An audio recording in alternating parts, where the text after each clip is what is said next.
போடா. ஒரு பத்திரிக்கை ஒரு மைக்க தூக்கிட்டு கேமரா எடுத்து பெரிய வெங்காயம் மாடா மொகரை போடா. உனக்கு என்ன தம்பி பிரச்சனை? உனக்கு என்ன தேர்தல் ஆணையம்? அரசு சொல்றத தேர்தல் ஆணையம் கேட்கணுமா? தேர்தல் ஆணையம்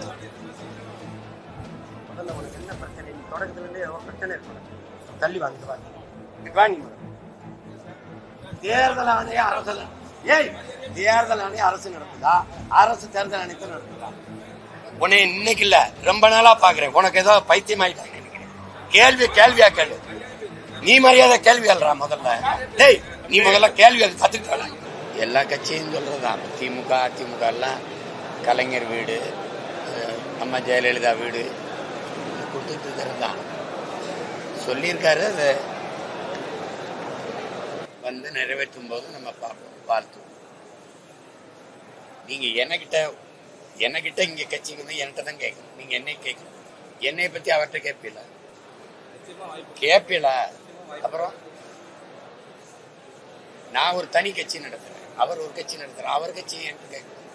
நான் என்ன செய்வேன்னு சொல்லியிருக்கேன், அதான் நீங்க என்கிட்ட கேட்கணும். உருப்படியாதான் கேள்வி கேள்வி.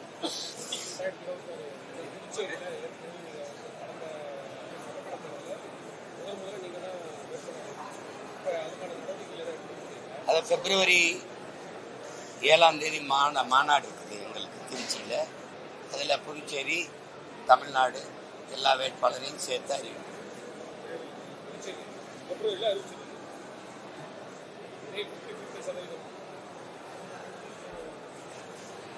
அதில் இதை மாற்றணும்னு நினைக்கிறீங்க? வாய்ப்பு இல்லை. நாங்கள் என் கோட்பாடு வந்து ஆணுக்கு பெண் சமம்ங்கிறது இல்லை, ஆணும் பெண்ணும் சமம்னு. மாகே ஏனத்துல நாங்க போட்டியிட மாட்டோம், உங்களுக்கு தெரியும். அது எங்க கோட்பாடு வந்து மாகே ஏனம் வேணாம், மாநில உரிமை வேணும் அப்படிங்கறத எங்களுடைய இது. அதனால மீதி இருக்கிற 28 கம்யூன் தானே அதுல போட்டிட்டோம்.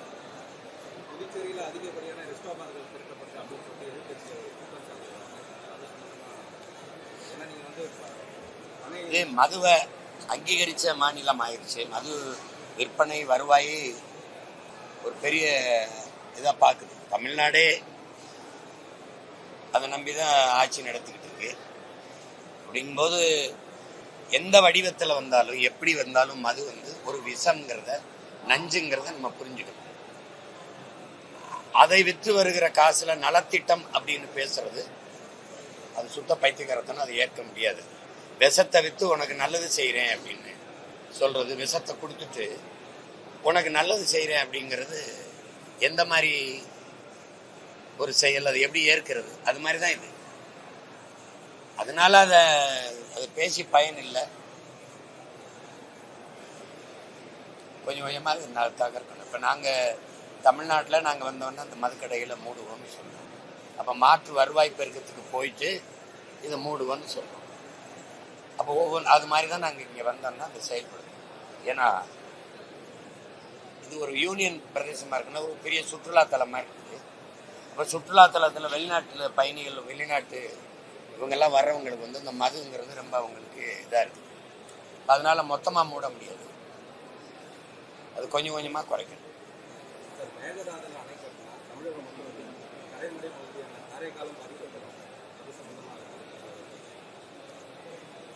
இப்போ நீங்கள் காவிரியிலேயே நமக்கு எவ்வளவு சிரமம் இருக்குன்னு தெரியுது. உரிய நதி நீரை நம்ம பெற முடியல. மேகதாதுல கட்டுனா அது சுத்தமாக நமக்கு அவங்க அணை கட்டுது, அவங்க உரிமைங்கிறாங்க. அப்படி ஒவ்வொன்றும் அவரவர் நிலத்தில் இருக்கிற வளம் அவரவருக்கேன்னு வந்தா எப்படி நாடு ஒருமைப்பாடு உள்ள ஒரே நாடா இருக்கும்? இப்ப என்னுடைய நரிமணம் பெட்ரோலை நீங்க எடுத்துக்கிறீங்க. இப்ப அணு உலையில இருந்து தயாரிக்கப்படுற, அனல்ல இருந்து தயாரிக்கப்படுற நெய்வேலி பழுப்பு நிலக்கரி என்னுடைய வளம். அந்த வளத்துல இருந்து எடுக்கிற மின்சாரத்தை நீங்க எல்லாரும் பிரிச்சு எடுத்துக்கிறீங்க. நான் இருட்டில் கிடந்து கூட உங்களுக்கு வெளிச்சத்தை தர்றேன். எனக்கு முழுமையான மின்சாரம் இல்லை. இப்போ அணு உலை என் நிலத்தில் இருக்கு. பெரிய வெடிப்பு ஏற்பட்டா சாவு அழிவு எனக்கு, ஆனால் பயன்பாடு எல்லாரும் எடுத்துக்கிறீங்க. நீங்க அதே மாதிரி அவரவர் நீர் வளம் அவரவருக்கே நின்றுக்கிறீங்க. கேரளான முல்லை பேரியாற்று நீர் எனக்கு, காவிரி நதி நீர் எனக்கு. இப்போ மேகதாத்துல அணை கட்டினா எனக்கு சுத்தமாக நின்று. அந்த அணை கட்டுவதற்கான அனுமதியை ஆட்சியாளர்கள் கொடுக்குறாங்க. இப்ப நீதிமன்றம் தருதுன்னா இந்த காங்கிரஸ் பாரதிய ஜனதா தான் அங்க ஆளுது. அது தேச ஒருமைப்பாடு இறையாண்மை எல்லாம் பேசுது. கர்நாடகான்னு வரும்போது அந்த மாநில கட்சியா மாறிக்கிட்டு சொல்றது கலங்குது. என்னை இந்தியனா இருக்க சொல்லுது. அதே கட்சி அங்க போனா கன்னட மாநில கட்சியா மாறிக்கிட்டு அந்த மாநில நலனை பேசுது. அப்போ அந்த மாநிலத்தின் நலனை ஏன் பேசுதுன்னா அங்க காங்கிரஸ் இல்லைன்னா பாரதிய ஜனதா ரெண்டு ஆளுகிற உயரத்தில் இருக்கு. இப்ப மேகதாதுல அணையை கட்டாத அப்படின்னு ஒரு பாரதிய ஜனதா சொன்னால் காங்கிரஸே ஜெயிக்கும், காங்கிரஸ் சொன்னால் பாரதிய ஜனதா ஜெயிக்கும். அங்க எங்களுக்கு இங்க இருக்கிற காங்கிரஸ் பாரதிய ஜனதா கட்சிகள் பேசுமா? பேசாது. ஆனா நாங்க மானங்கெட்டு போய் இன உணர்வு மான உணர்வு இல்லாம திருப்பி திருப்பி அவனுக்கே ஓட்டப்படுவோம். அதனால எனக்கு அந்த அவனுக்கு எனக்கான அந்த உரிமையை பத்தி அவன் ஒருபோதும் கவலைப்படுறது இல்லை. இப்ப மேகதாதுல அணை கட்டுறான்ல, இந்த காங்கிரஸ் வெற்றிக்கு போய் ஓட்டு கேட்டார்ல ஐயா ஸ்டாலின், அவர்கிட்ட தான் நீங்க கேட்கணும். நீ போய் கர்நாடகால வென்று வந்தா மேகதாதுல அணை கட்டுவான். ஏற்கனவே அதுக்கு நிதியா 9,000 கோடி ஒதுக்கிட்டான். அப்ப நீ அவனை போய் ஜெயிக்கவே நான் கட்டுவானா கட்ட மாட்டான். இப்ப நீங்க என்கிட்ட கேட்கறத ஐயா ஸ்டாலின் அவர்கிட்ட தான் எழுது. இல்ல இல்ல அவர்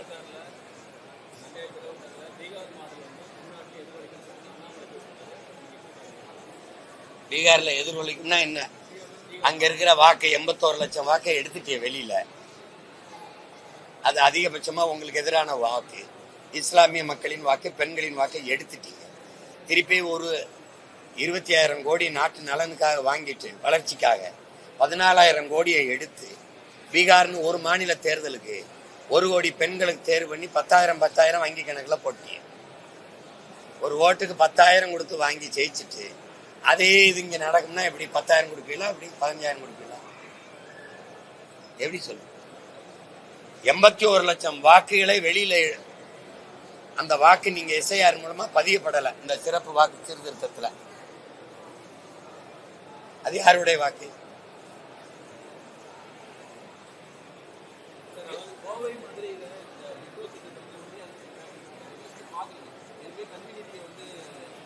கோவை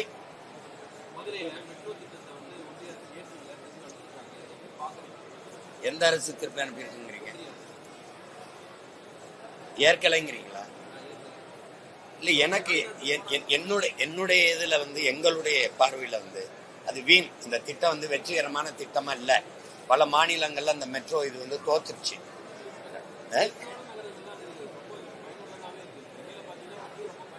யார் சொன்னா? யார் சொன்னா? யார் சொன்னா? அதுக்கு எத்தனாயிரம்? 72,000 கோடி நீங்க ஒதுக்கிறீங்க. சாலையை ஒழுங்கா போட்டு அரசு பேருந்து நடத்துதில்ல, பெருநகரங்களை சிற்றுந்து அடிக்கடி வர்ற மாதிரி சிற்றுந்து ஏற்கனவே இருக்கிற தொடர் வண்டி இதை ஒழுங்கா நடத்தினாலே போதும். நீங்க அதை விட்டுட்டு மெட்ரோன்னு பெரும் பெரும் தூண்களை நிறுத்தி நெரிசலை உண்டாக்கி வாகன நெரிசலை இங்கே தரையில பயணிக்க முடியல. எல்லா வீடுகள்லையும் வாகனம் இருக்கு, அதுபோக தானி இருக்கு, அதுபோக உந்தூர்லி இருக்கு, அதுபோக அரசு பேருந்து இருக்கு. அப்ப அதுல போறவன் விழுக்காடு எத்தனை? எது வளர்ச்சி? எது வளர்ச்சி? நீங்க எது வளர்ச்சின்னு சொல்லுங்க. எது வளர்ச்சி? வயிறு நிறைய பசியை வச்சுக்கிட்டு வானூர்தியில பறக்கிறத வளர்ச்சிங்கிறதும், இங்கிருந்து அங்க இந்த மெட்ரோல வேகமா போறத வளர்ச்சிங்கிறதும், இது என்ன வளர்ச்சிங்கிறீங்க? எது வளர்ச்சிங்கிறீங்க? எல்லார் வீட்லயும் வாகனம் வாங்கி வச்சு ஓட்டுற அளவுக்கு இருக்கிறான், அதை வளர்ச்சின்னு சொன்னீங்கன்னா சரி நம்பலாம். நீ மெட்ரோல போறதான் வளர்ச்சினா 72,000 கோடி அதுக்கு ஒதுக்கியிருக்க. பள்ளிக்கூடம் இடிஞ்சு விழுகுது. 300 குழந்தைய படிக்க வழி இல்லாம படிக்கும் போது பெண் குழந்தைகள் ஒரே ஒரு கழிவறை இருக்குது. எது அடிப்படைன்னே தெரியலையே. சாலை முழுக்க சவக்குழியா இருக்கு. மழைநீர் கழிவுநீர் வழிந்து ஓடாம ஒரு சின்ன மழை பெஞ்சாலே இடுப்பளவு தண்ணி நிக்குது. வீடெல்லாம் மிதந்துகிட்டு இருக்கு. நீ எதை வளர்ச்சின்னு கட்டமைக்கிற? வீடு தன் வெள்ளத்துல மிதக்கும் போது மெட்ரோ ரயில்ல ஏறி போய் படுத்துக்கிறவா? மெட்ரோ ட்ரெயின் எதையாவது பேசுறா தம்பி. நீ வளர்ச்சி உனக்கு அந்த வளர்ச்சி வேணா வச்சுக்க. நான் வந்தேன்னா அந்த திட்டத்துக்கு முன்னுரிமை இல்ல. எனக்கு முதல்ல இருக்கிறத சரி பண்ணு. நீ இங்கே சென்னை விமான நிலையத்துல பறக்க பிளைட் இல்லாத போது 5,000 ஏக்கர்ல எதுக்கு போய் கட்டுற? ஏற்கனவே இருக்கிற சென்னை துறைமுகம், தாத்தா காமராஜ் பேர்ல இருக்க துறைமுகம், பாட்டனார் வாபூசி பேர்ல இருக்க துறைமுகத்துக்குள்ளேயே வேலை 38 விழுக்காடு, 58 விழுக்காடு, 55 விழுக்காடு தான் வேலை நடக்குது. அப்புறம் எதுக்கு 6111 ஏக்கர்ல மறுபடியும் துறைமுகம் கட்டுற? ஒழுப்படுத்து போய் கட்டுறியா? இருக்கிறதுல வேலை நடக்கலைங்கிற, அப்புறம் எதுக்கு அங்க போற? எதுக்கு முதலாளி கொண்டு கொடுக்குறாத அதை கட்டிக்கன்னு? எது கட்டுற? இப்ப நீ பிளைட் கட்டுற, ஏர்போர்ட் கட்டுற, பறக்க போற பிளைட் யாரோடது? அரசோட தான், முதலாளியோடதா? அரசோட தான், முதலாளியோடதா? ஏற்கனவே இருக்க தொடர் வண்டியில என்ன பிரச்சனை உனக்கு? ஏற்கனவே தொடர் வண்டி ஓடுதுல, சென்னைக்குள்ள ட்ரெயின் போகுதுல, அதுல என்ன பிரச்சனை? என்ன பிரச்சனைன்னு நீங்க கேட்கறதுக்கு பதில் சொல்லுங்க. என்ன பிரச்சனை? இந்த மெட்ரோ ரயில் கேட்கறதுக்கு மெட்ரோ ரயில் திட்டம் இந்தியாவோடதா, உலக வங்கியோடதா? இந்தியாவோடதா, உலக வங்கியோடதா? காமெடி பண்ணிட்டு ஏதாவது பேசிட்டு, ஏதாவது தெரிஞ்சுக்கிட்டு பேசுங்க தம்பி. அந்த வளர்ச்சி வேணுமா? போய் போராடி மெட்ரோ ரயில்ல நீ இனிமேல் சொன்னா மெட்ரோ ரயில்ல போயிட்டு வா. இதான் பேச்சு அலையாது. இதான் பேச்சு வளர்ச்சி.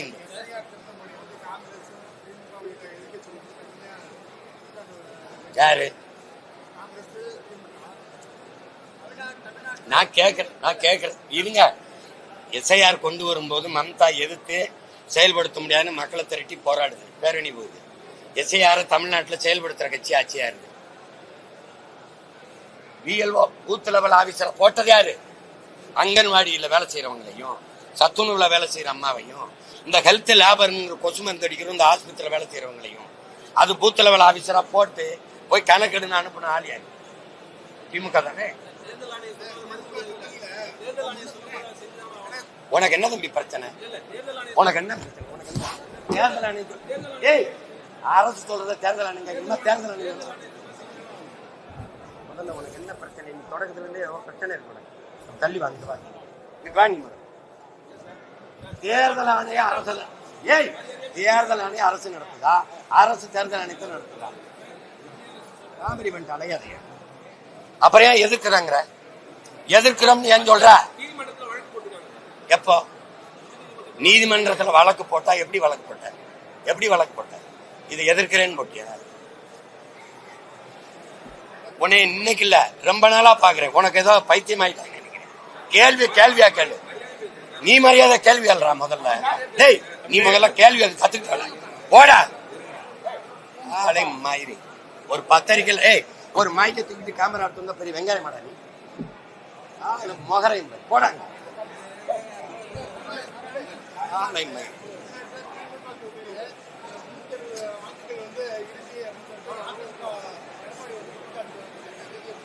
இல்ல, நீங்க கொளத்தூர்லயே 4500 வாக்கு போலி வாக்கு பதிவாயிருக்குன்னு நிர்மலா சீதாராமன் நிதியமைச்சர் சொல்றாங்க. இது அப்ப இந்த போலி வாக்கு பதிவானதை நீங்க எப்ப கண்டுபிடிச்சீங்க?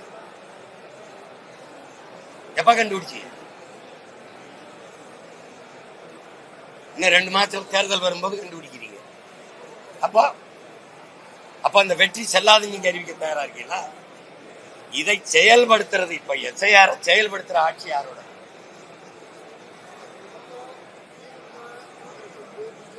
இப்ப குறை சொல்றீங்களா? கர்நாடகால எஸ்ஐஆர் செயல்படுத்துறீங்களா இல்லையா? நீங்க தானே ஆள்றீங்க.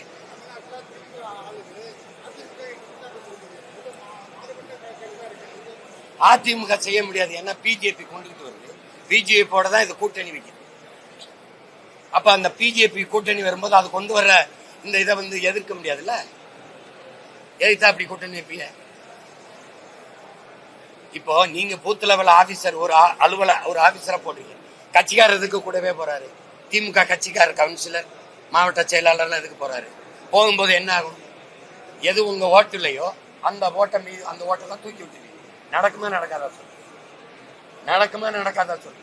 இப்ப ஒரு வேளை போறீங்க, அங்க என்னோட படமோ என் தலைவர் படமோ எங்க கொடியோ அங்க இருந்தா அந்த ஓட்டை வட்டியெல்லாம் எடுத்து விட்டுருவீங்க.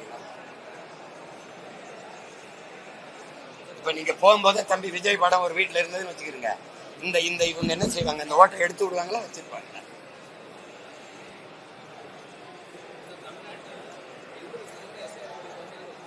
புரியல, சத்தமா.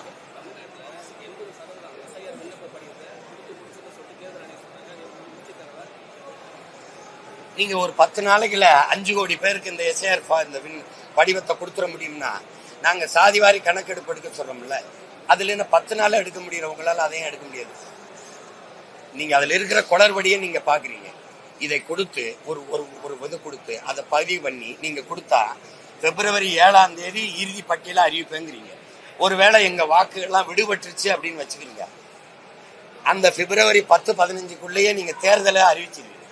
தேர்தலை அறிவிச்சிட்ட பிறகு மறுபடியும் என் வாக்கு விடுபட்டு போச்சு, இதை பதிவு பண்ணி நாம் திருப்பி வந்து என் வாக்கை புதுப்பிக்க கால அவகாசம் இருக்குமான்னு நீங்க வச்சுக்கோங்க. இருக்குமா? இருக்குமா? இவ்வளவு அவசரமா இந்த வாக்கு சரி, இது சீர்திருத்த வேண்டிய தேவை என்ன இருக்கு, சரி பார்க்க வேண்டிய தேவை என்ன இருக்கு? இப்ப நம்ம ஒரு கேள்வி கேட்போம். ஒரு நிலத்துல வேளாண் பயிர் விளைய வச்சிருக்கோம், களை இருக்கு, களையை மட்டும்தானே எடுக்கணும். மொத்த பயிரையும் அழிச்சிட்டு மறுபடியும் பயிரிடுவோம் வாங்கன்னு கூப்பிட்டா இது எப்படிப்பட்ட பைத்தியக்காரத்தனம்னு நீங்க வச்சுக்கோங்க. எப்படிப்பட்ட செயல்? களையை மட்டும் தானே எடுக்கணும். அப்ப எங்கெங்க தவறா வாக்கு, ஒருத்தர் 2 வாக்குரிமை வச்சிருந்தாரா அதை நீக்கு.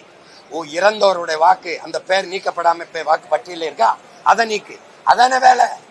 அதை விட்டு மொத்தமா அழிச்சு மறுபடியும் பதிவு செய்யணும், அதுக்கான கால அவகாசம் இருக்கா?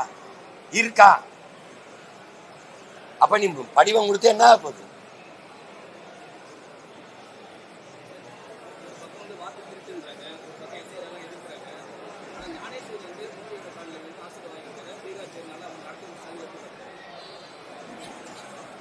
அவரை தேர்தல் ஆணையரா நியமிச்சிருக்காரு அரசு தானே. யார் காலில் விழுந்தாரோ அவர் தானே. அப்புறம் அவருக்கு போய் வாழ்த்து வாங்காம என்ன பண்ணுவாங்க?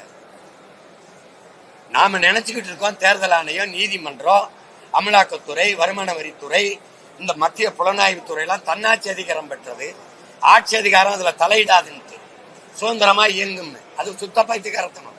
யார் அதிகாரத்தில் இருக்காங்களோ அவங்களோட விரல்களா அது இயங்கும். நீட்னா நீட்டு, மடக்குனா மடக்கும். இப்ப நாளைக்கு நினைச்சா என் வீட்டுல என்ஐஏ ரைடு விடலாம், இன்கம் டாக்ஸ் ரைடு விடலாம், இடி ரைடு விடலாம். அப்படித்தானே இருக்கு. அப்ப தேர்தல் ஆணையரை நியமிக்கிறது யார்? தலைமை நீதிபதியை நியமிக்கிறது யார்? அப்ப அது யாருக்காக பேசும்? யாருக்காக பேசும்?